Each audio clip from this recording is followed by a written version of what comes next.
नमस्ते दोस्तों, हर हर महादेव। अभी मैं रिसेंटली गया था प्रयागराज घूमने के लिए। तो इस वीडियो में मैं आपको बताऊंगा कि अगर आप प्रयागराज जाते हो तो प्रयागराज में आप एक दिन में कहां कहां पर घूम सकते हो, कौन सी जगह पर आप बढ़िया खाना खा सकते हो, सस्ते में कहां रुक सकते हो और हमारा एक दिन में घूमने का कितना खर्च आएगा।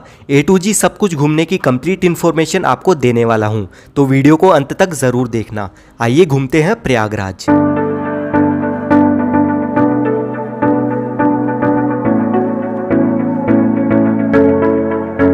उत्तर प्रदेश राज्य में स्थित प्रयागराज वो शहर है जहाँ 3 नदियों का संगम है, गंगा, यमुना, सरस्वती। और यहीं पर लगता है दुनिया का सबसे बड़ा महाकुंभ मेला, जो हर 12 साल में एक बार लगता है। प्रयागराज को देश का सबसे बड़ा धार्मिक शहर भी माना जाता है। यहाँ पर हर साल लाखों की तादाद में श्रद्धालु प्रयागराज घूमने के लिए आते हैं और त्रिवेणी संगम में डुबकी लगाते हैं। प्रयागराज को देश का सबसे धार्मिक शहर भी माना जाता है। यहाँ पर हर साल लाखों की तादाद में श्रद्धालु प्रयागराज घूमने के लिए आते हैं और त्रिवेणी संगम में डुबकी लगाते हैं। दोस्तों, प्रयागराज पहुंचने के बाद लगभग 1 घंटे तक बढ़िया और सस्ता होटल ढूंढते हुए फाइनली मुझे 600 रुपये पर डे के अकॉर्डिंग होटल मिल गया और मैंने ये रूम बुक कर लिया था। प्रयागराज में आपको काफ़ी सारी होटल्स आपके बजट रेंज में मिल जाती है, बस आपको थोड़ा बहुत ढूंढना पड़ता है। और यहाँ पर आपको सिर्फ 800 रुपये से 1500 रुपये की रेंज में बढ़िया होटल मिल जाएगा। और यहाँ पर आप होटल सिर्फ रामबाग या फिर रेलवे स्टेशन रोड पर ही लेना, क्योंकि जितनी भी टूरिस्ट प्लेसेस हैं वो सभी रामबाग से 2 से 4 किलोमीटर के डिस्टेंस पर ही लोकेटेड है। और अगर आप लग्जूरियस होटल में रुकना चाहते हैं तो आपको सिविल लाइंस में प्रीमियम होटल मिल जाएंगे। नीचे डिस्क्रिप्शन में आपको यहाँ के बेस्ट और चीपेस्ट होटल्स की डिटेल्स मिल जाएगी। सबसे पहले मैंने अपने दिन की शुरुआत की त्रिवेणी संगम से। ई रिक्शा से 20 रुपए देकर हम आ गए भारत के सबसे बड़े संगम को देखने के लिए। इसे संगमों का संगम, महासंगम कहा जाता है। और जैसा कि आपको पता ही है, प्रयागराज में हर 12 साल में दुनिया का सबसे बड़ा धार्मिक मेला यानी महाकुंभ लगता है और हर 6 साल में अर्धकुंभ मेला लगता है। वहीं हर साल माघ मेला लगता है, जो कि फिलहाल यहाँ पर चल रहा है। और अगले साल यानी 2025 में यहाँ महाकुंभ मेला आयोजित होगा, जिसकी तैयारियां अभी से शुरू हो चुकी है।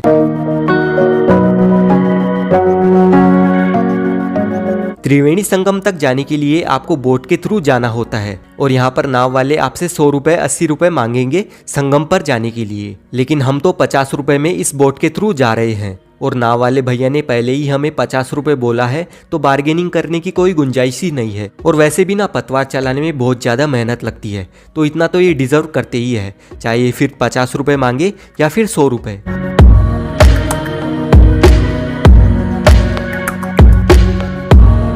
बोट में बैठने से पहले ही मैंने पक्षियों के लिए 2 नमकीन के पैकेट ले लिए थे।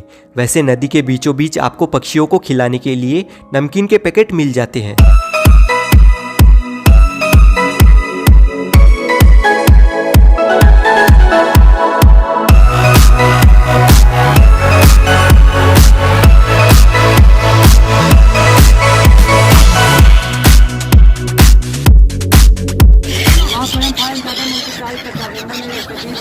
क्या है उधर भी पैसा लगता है क्या भैया? ज्यादा मांगते 40-50 मांगते, इतना नहीं लगता, 20 का लगता है। मैं बता, मेरे मत कहना वहाँ, ठीक है? हम बता जाओ। हाँ, आप बता दो। हाँ, वहाँ 20 का लगे, ज्यादा नहीं लगता। 20 रुपये लगे। वहाँ लगता है, वरना मत दीजिए, 20 का लगता है। ठीक है। मेरी तरफ कहाँ आप स्नान करोगे, उसमें जाके कपड़ा पहचान करना, उसी पहन के तब यहाँ बैठना है, ठीक है? बड़ी नाव वहाँ घाट लगा है, उसी में जाके नहाना, स्नान करना है, उसी कपड़ा पर चेंज करना है, तब इसी में बैठना है। नदी के बीचों बीच जो त्रिवेणी संगम है वहाँ बहुत ज़्यादा भीड़ रहती है। करीब 20-25 मिनट वेट करने के बाद डुबकी लगाने के लिए हमारा नंबर आया और डुबकी लगाने के आपको यहाँ पर 20 रुपये देने होते हैं। और जब मैंने संगम में डुबकी लगाई तो पानी इतना ज़्यादा ठंडा था कि मेरी तो हालत ख़राब हो गई थी। जैसे तैसे मैंने गंगा, यमुना, सरस्वती का नाम लेकर 3 डुबकी लगाई और एकदम तरोताज़ा हो गया।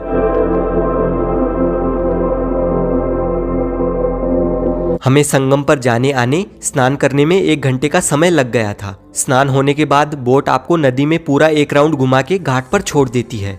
ठंड इतनी ज़्यादा थी कि नाव से उतरने के बाद सबसे पहले मैंने पी गर्मा गर्म मसाला चाय और फिर निकल पड़े नेक्स्ट लोकेशन की ओर। यहाँ से ये जो किला आपको दिख रहा है ना, यह है अकबर का किला। इसे इलाहाबाद फोर्ट के नाम से भी जाना जाता है। अभी हम एंटर कर चुके हैं किले के अंदर और इसी किले के अंदर है अक्षयवट, जो कि इतना प्राचीन है कि 4 युगों से अभी तक यहाँ पर भगवान विष्णु के बचपन से लेकर श्री राम और 5 पांडवों के यहाँ आने का साक्षी है। जब आप इस वृक्ष की परिक्रमा करते हैं तो वो पूरे ब्रह्मांड की परिक्रमा मानी जाती है। यहीं पर पातालपुरी मंदिर बना हुआ है, आपको गुफा से होकर नीचे मंदिर में जाना होता है और इसी अक्षयवट के नीचे मंदिर बना हुआ है। माना जाता है कि ये मंदिर काफी प्राचीन है और जब आप मंदिर को देखोगे तो ये काफी बड़ा और भव्य मंदिर है। मंदिर में आपको काफी देवी देवताओं के दर्शन होते हैं और यहाँ का एक और इतिहास रहा है। ब्रह्मा जी ने धरती पर सबसे पहले यहीं पर यज्ञ का अनुष्ठान किया था और यहाँ पर एक कुआं हुआ करता था। इस वजह से लोगों में ये बात फैल गई थी कि अक्षयवट से कुएं में कूदेंगे तो मुक्ति मिल जाएगी और उन्हें मोक्ष का द्वार मिल जाएगा।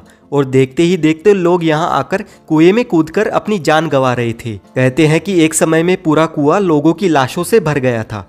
फिर बाद में अकबर ने इस कुएं को बंद करवा दिया था। ये जो आप लाल रंग का निशान देख रहे हैं यही है वो कुआं। ये है अकबर का किला। फिलहाल तो ये इंडियन आर्मी के अधीन में है, इसीलिए ये आम लोगों के लिए ओपन नहीं है। और इस किले से सिर्फ 200 मीटर की दूरी पर स्थित है श्री बड़े हनुमान जी मंदिर। इस मंदिर की खास बात यह है कि यहाँ पर हनुमान जी लेटी हुई मुद्रा में है, इसीलिए इस मंदिर को लेटे हनुमान जी के नाम से भी जाना जाता है। साथ ही इन्हें किले वाले हनुमान जी प्रयागराज के कोतवाल के रूप में भी जाना जाता है। मंदिर में जो हनुमान जी की लेटी हुई मुद्रा में मूर्ति है वो करीब 20 फीट लंबी है। हनुमान जी के साथ श्री राम जी और लक्ष्मण जी भी है और उनके पैर के नीचे अहिरावण है और ये मंदिर लगभग 600 साल पुराना है। माना जाता है कि लंका पर विजय प्राप्त करने के बाद अयोध्या लौटते समय माता सीता के कहने पर हनुमान जी ने यहीं पर विश्राम किया था। इसीलिए धार्मिक मान्यताओं के अनुसार यहाँ पर हनुमान जी के इस स्वरूप के दर्शन हमें मिलते हैं। संगम पर सभी मुख्य प्लेसेस घूमने के बाद अभी हम आ गए हैं अलोपी देवी मंदिर में।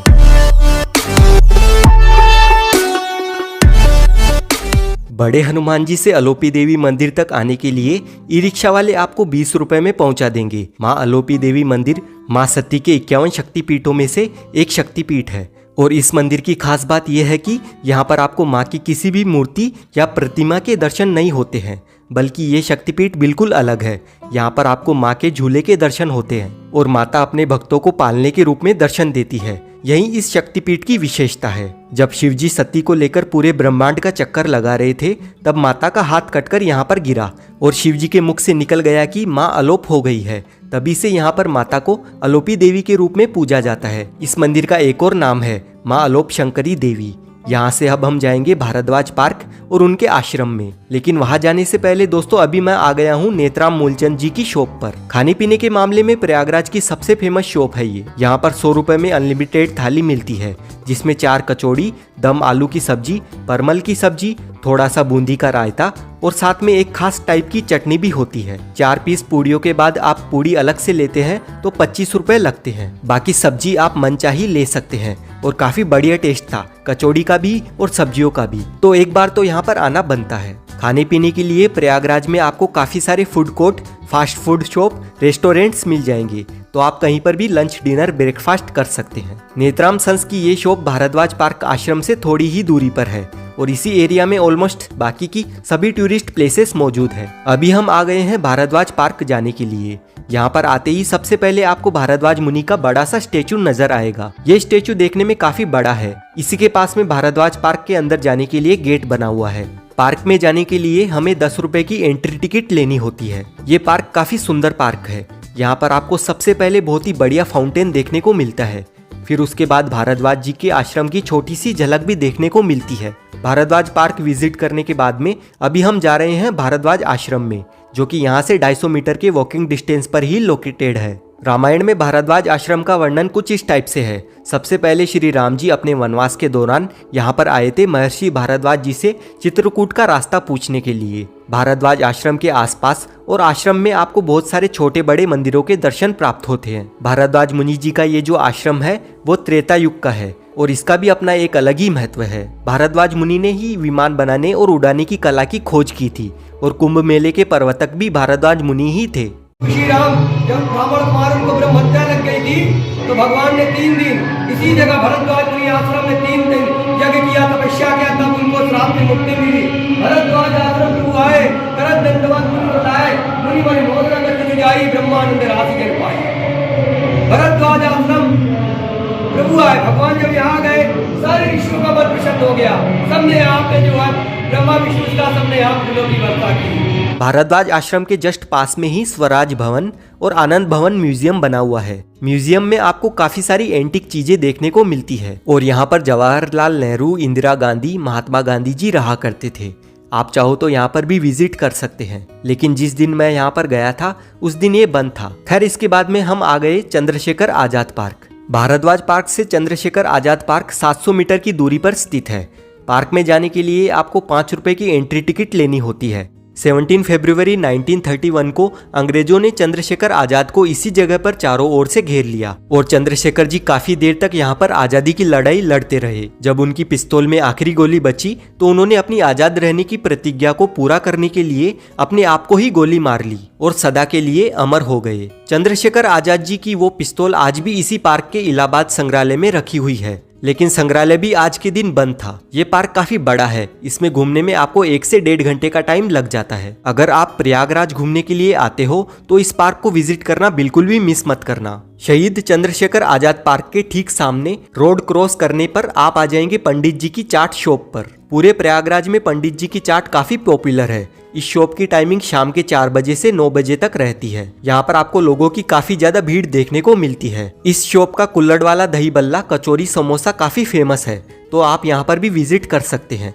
अभी हम जा रहे हैं प्राचीन वेनी माधव मंदिर में। प्रयागराज में आपको श्री हरि विष्णु के 12 मंदिर देखने को मिलते हैं, जिन्हें यहाँ पर माधव मंदिर कहा जाता है। उन्हीं में से एक है वेनी माधव मंदिर। वेनी माधव मंदिर से 10 मिनट के वॉकिंग डिस्टेंस पर अभी हम आ गए हैं नागवासुकी मंदिर में। इस मंदिर का इतिहास काफी दिलचस्प है। जब देवताओं और राक्षसों के बीच में समुद्र मंथन हुआ था, तब नागवासुकी ही मंदराचल पर्वत के चारों ओर रस्सी के रूप में अपने आप समर्पित हुए थे। गंगा नदी में स्नान करने के बाद नागवासुकी के दर्शन करने से पापों का नाश होता है और सर्प दोष सदा सदा के लिए समाप्त हो जाता है। अगर आप प्रयागराज घूमने आते हैं तो आपको एक और चीज मिस नहीं करनी चाहिए, वो है यहाँ की संगम आरती। अभी हम आ गए हैं संगम आरती देखने के लिए। दोस्तों, हमने एक दिन में ये सभी प्लेसेस कवर की है और आप भी सिर्फ एक दिन का प्लान बनाकर प्रयागराज घूम सकते हैं। हालांकि और भी बहुत सारी टूरिस्ट प्लेसेस हमने घूमी नहीं है। आप चाहो तो 2 दिन में प्रयागराज की सारी प्लेसेस घूम सकते हो, जिनमें खुसरो बाग, श्री आदि शंकर विमान मंडपम, सुजावन देव मंदिर, सीता रसोई को अपनी ट्रिप में इंक्लूड कर सकते हैं। दोस्तों, एक दिन में मुझे प्रयागराज घूमने का टोटल खर्चा 1125 रुपए का आया था और मैंने यहाँ पर फुल खर्चा किया था। सभी स्ट्रीट फूड ट्राई किए थे, मंदिरों में दान किया था, साथ ही इसी खर्चे में मैंने माघ मेला भी घूमा था। बस इसमें मैंने मेरे आने जाने का खर्चा ऐड नहीं किया है। इससे आपको खर्चे का आइडिया लग चुका होगा। आई होप आपको वीडियो इन्फॉर्मेटिव लगी है। अगर आपको वीडियो अच्छी लगी है तो वीडियो को लाइक करें, अपने फ्रेंड्स के साथ शेयर करें, साथ ही साथ चैनल को भी सब्सक्राइब कर ले। Thanks for watching.